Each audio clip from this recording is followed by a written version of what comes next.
August 15, 1945, off the coast of Korea, Lieutenant Miroshnichenko of the Soviet Air Force spots a Japanese Nakajima Ki-43 fighter and shoots it down.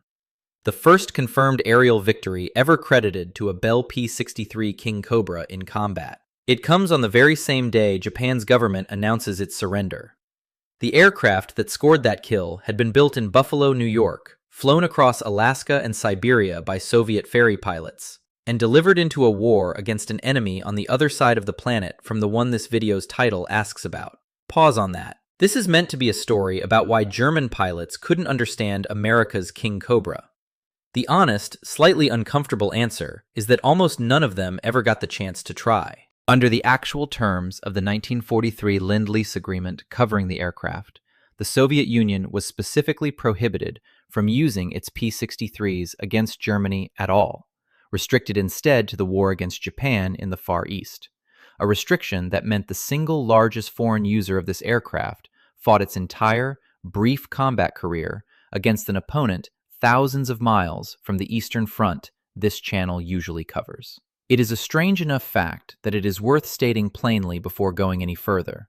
This video exists to explain why German pilots feared or misunderstood an American fighter, and the truthful starting point is that the specific aircraft in question was, by design and by treaty, kept almost entirely out of German airspace for the whole of its operational life. This is the story of the Bell P-63 Kingcobra, the aircraft America itself never sent into combat, the Soviet Union's most numerous single Lend-Lease fighter type, and the strange, restricted war it actually ended up fighting. Part 1. The P-63 was Bell Aircraft's direct successor to the P-39 Airacobra, sharing its predecessor's unusual mid-mounted engine, tricycle landing gear, and distinctive car-style cockpit doors, while addressing the P-39's most serious flaw. Where the Airacobra's Allison engine had shipped without a turbo supercharger, crippling its performance above roughly 15,000 feet, the Kingcobra's Allison V1710 was fitted with a second, remotely mounted supercharger stage that could be engaged for extra power at higher altitude. A genuine improvement on paper, though by most accounts, the added supercharger was never entirely reliable in practice. Visually, the larger airframe, taller tail fin, and four-bladed propeller distinguished it clearly from the P-39 it replaced, and the aircraft first flew in December 1942, entering limited American service the following year. The car-style doors carried over from the P-39 remained one of the type's most immediately recognizable quirks, each fitted with a jettison lever so a pilot bailing out under pressure could blow the door clear rather than fight it open against the airstream. A solution that worked reasonably well in testing, but still asked a pilot in a genuine emergency to correctly execute one more mechanical step most single-engine fighter pilots of the era never had to think about at all. The mid-mounted engine behind the cockpit, shared with the Airacobra, continued to offer the advantage of putting a substantial mass of machinery between the pilot and any attack from directly ahead, a design feature Soviet pilots specifically valued, given how much of their combat flying happened at low altitude, directly over contested ground. Part 2. The United States Army Air Forces never deployed the P-63 in combat at all, at any point in the Second World War, despite operating the type stateside from October 1943 onward. American commanders simply preferred the more powerful, longer-ranged Republic P-47 Thunderbolt and North American P-51 Mustang for the missions a fighter of this class would have flown, aircraft that were, by that stage of the war, also cheaper to produce. Rather than send Kingcobras into combat, the Army Air Forces instead used them almost entirely for training, a role that would eventually turn the aircraft into one of the more genuinely unusual pieces of hardware fielded by any Air Force in the war. It is a small but telling detail about how American war planners actually allocated their most advanced hardware by 1943 and 1944. Rather than accept an aircraft with real but unremarkable performance into an already crowded fighter inventory, the Army Air Forces judged it more useful as training equipment, freeing up its allocation for a Lend-Lease partner who had a more pressing and specific use for exactly the aircraft's particular strengths. Part 3. Roughly 300 American P-63s were converted into what the Army Air Forces designated the RP-63, an airman nicknamed, with real affection, the Flying Pinball Machine. Stripped of their guns, painted bright orange for visibility, fitted with thickened cockpit glass, and clad in extra armor plating bolted directly onto the airframe, these aircraft were flown as live, piloted targets for bomber gunners in training, who fired special frangible bullets designed to shatter into harmless fragments on impact rather than penetrate. Sensors built into the armor registered each hit on a cockpit-mounted counter, and a red light where the aircraft's cannon had once been mounted lit up every time a gunner scored a strike, letting the pilot radio the gunner's score back to the bomber crew in real time. The entire program existed to simulate German fighters attacking American bomber formations over Europe, meaning the Kingcobra spent much of its wartime American service being shot at, deliberately and repeatedly, by trainee gunners rehearsing for a fight against the Luftwaffe, even as the real Luftwaffe never encountered a single P-63 in the sky over Germany. Gunnery training of this kind had become a serious priority for the Army Air Forces by the middle of the war, after early bomber crews returning from missions over Europe reported wildly inflated, and often simply inaccurate, estimates of how many attacking fighters they had actually hit, a problem traced directly to inexperienced gunners who had trained almost exclusively against stationary targets or slow tow banners, rather than a maneuvering aircraft that could realistically simulate an actual fighter attack. The RP-63 program addressed that gap directly, and by most contemporary accounts, gunners who trained against live pinball aircraft reported it as some of the most useful and realistic preparation available anywhere in the training pipeline. Part 4. Of the 3,303 Kingcobras eventually built, 2,397 were sent to the Soviet Union, by far the largest share of total production, and more than any other aircraft type the United States delivered to any single Lend-Lease recipient in these particular numbers. Deliveries followed the familiar Alaska-Siberia ferry route, with Soviet pilots flying the aircraft themselves across some of the most remote and hazardous stretches of geography involved in the entire Lend-Lease program, supplemented by a smaller number routed through Iran. The scale of the ALSIB ferry operation by the time Kingcobra deliveries were running at full pace was itself considerable, with Soviet ferry regiments moving aircraft in relay stages across a chain of airfields stretching from Fairbanks, Alaska, through the length of Siberia to the front, a logistical pipeline that by 1944 and 1945 had become a well-practiced, if still physically demanding routine, rather than the improvised effort it had been when Lend-Lease deliveries first began. Soviet aircrew, already experienced with the P-39 and appreciative of its heavy armament and rugged construction, generally welcomed the improved Kingcobra, praising the same 37mm cannon firing through the propeller hub and paired heavy machine guns that had made the earlier Airacobra popular in Soviet service. Some Soviet Kingcobras were also fitted with underwing gondolas carrying an additional pair of heavy machine guns, along with hardpoints for bombs or rockets, giving frontline units a genuinely heavier armament package than most single-engine fighters of the period carried, well suited to the kind of ground attack and escort work Soviet fighter doctrine emphasized throughout the war. Part 5. What made the P-63's Soviet story genuinely unusual was the specific restriction attached to its delivery.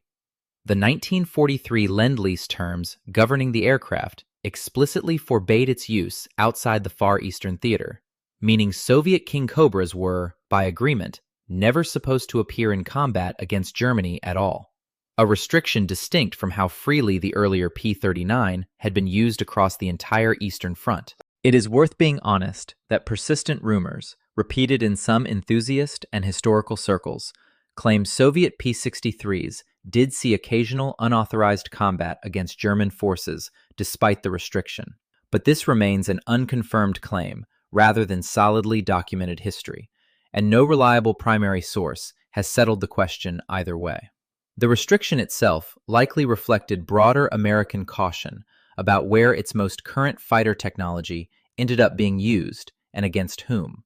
a concern that shows up elsewhere in the Lend-Lease program whenever equipment involved genuinely current, rather than obsolescent, American designs. Sending a brand new fighter type to fight the common German enemy carried a different diplomatic and security calculus than sending the same aircraft to a theater where the United States had no forces of its own in direct contact with Soviet units on a shared front. What is documented without dispute is that the aircraft's confirmed large-scale combat use came only in August 1945, when the Soviet Union declared war on Japan, and Kingcobra-equipped units, including the 128th Composite Air Division, flew escort, close air support, and ground attack missions during the invasions of Manchuria, the Korean Peninsula, and the Kuril Islands. Part 6. That combat window was, by any measure, extremely short. The Soviet-Japanese War began on August 8, 1945, and Japan announced its intention to surrender only 7 days later, on August 15th, the same day Lieutenant Miroshnichenko scored the type's first recorded aerial victory. Soviet Kingcobras continued flying missions during the brief campaign that followed, including operations against entrenched Japanese garrisons in the Kuril Islands that continued fighting for several additional days even after the general surrender announcement. But the entire window in which this aircraft, delivered in numbers exceeding any other single Lend-Lease fighter type, actually saw combat amounted to little more than 2 weeks. Japanese resistance on several of the Kuril Islands proved unexpectedly stiff even after Tokyo's surrender broadcast, since local garrison commanders, in some cases, had not received clear orders to stand down or chose to resist regardless, meaning Soviet Kingcobras flying close support over Shumshu and neighboring islands in the days immediately after August 15th were, in a real sense, fighting the last shooting battles of the entire Second World War, a distinction rarely associated with an aircraft type whose own home country never sent it into combat at all. Part 7. It would be a real stretch, given all of this, to call the Kingcobra America's deadliest Soviet export, without immediately qualifying what that claim can and cannot mean. Measured by raw numbers delivered, the P-63 genuinely was the largest single fighter contribution the United States made to the Soviet war effort. Measured by combat impact, sustained aerial victories, or influence on any major campaign against Germany, the aircraft that did that job was overwhelmingly its own predecessor, the P-39, flown by aces like Alexander Pokryshkin through years of hard fighting in the Kuban and beyond. The Kingcobra's own combat record consists almost entirely of a single, short campaign against an already collapsing Japanese military presence in Manchuria and the Kuril Islands, a genuine and often overlooked footnote of the closing days of the Second World War, but not remotely comparable in scale or significance to what its predecessor achieved against Germany over years rather than days. Where Pokryshkin alone was credited with dozens of confirmed kills flying the P-39 across a single extended campaign, the entire Kingcobra fleet's combined confirmed victory total from its brief war against Japan amounts to only a small handful of aircraft, a genuinely modest combat record for a type that arrived in the country in greater numbers than almost any other single American fighter design. It is worth remembering, too, that Pokryshkin's own regiment and the broader Soviet fighter force that fought the Luftwaffe to a standstill over the Kuban and beyond had access to plenty of other capable equipment by 1944 and 1945 as well, domestically produced Yakovlev and Lavochkin fighters chief among them, meaning even a fully unrestricted Kingcobra arriving on the German front in large numbers would have been entering an already crowded and increasingly favorable air war for the Soviet side, not a desperate gap the aircraft alone would have needed to fill, the way the P-39 partly had earlier in the conflict. None of that makes the Kingcobra a failure, or a curiosity unworthy of its own story. If anything, the honest version is more interesting than the exaggerated one. An aircraft the country that built it refused to send into combat at all, delivered in greater numbers than any other single fighter type, to an ally who was formally forbidden from using it against the enemy this channel usually covers, that nonetheless found a real, if brief, combat role in the last 2 weeks of the war against an entirely different opponent. The restriction that kept it out of the fight against Germany is, in its own way, the single most distinctive fact about this particular airplane's wartime story, more distinctive than anything it actually did once the shooting against Japan finally started. Consider what that restriction actually implies. The United States built and delivered more than 2,000 of its most current fighter design to an ally, fully aware that ally would then be barred, at least officially, from turning that aircraft against the single common enemy both countries were actively fighting together at the time of delivery. That is a genuinely unusual feature of Lend-Lease bookkeeping, one that separates the Kingcobra story from virtually every other American aircraft type this channel has covered, flying in Soviet hands against Germany.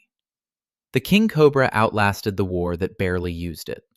Soviet forces kept flying the type well into peacetime, not retiring the last operational P-63s until 1953, nearly a decade after Japan's surrender, and long after most other Lend-Lease aircraft types had been scrapped, sold, or quietly returned. Today, only a small handful of Kingcobras survive in Russia,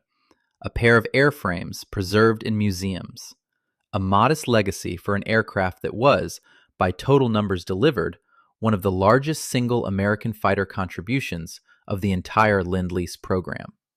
In the United States, where the type never fired a shot in anger, considerably more examples survive today, roughly a dozen and a half aircraft across museums and private collections, several still airworthy and flown regularly at air shows, wearing paint schemes that range from wartime American training colors to the bright orange of the flying pinball machine that spent the war simulating an enemy its airframe, in Soviet hands on the other side of the world, was formally never allowed to fight. A handful of the RP-63 target variants were further modified with fuselage and wing-mounted lights that illuminated automatically whenever a training round struck home, letting ground observers and instructors track hit accuracy visually, in addition to the pilot's own cockpit counter, refinements that continued in limited use for target duty into the late 1940s, even after the war that had justified the entire program was already over. Subscribe if you want the next chapter,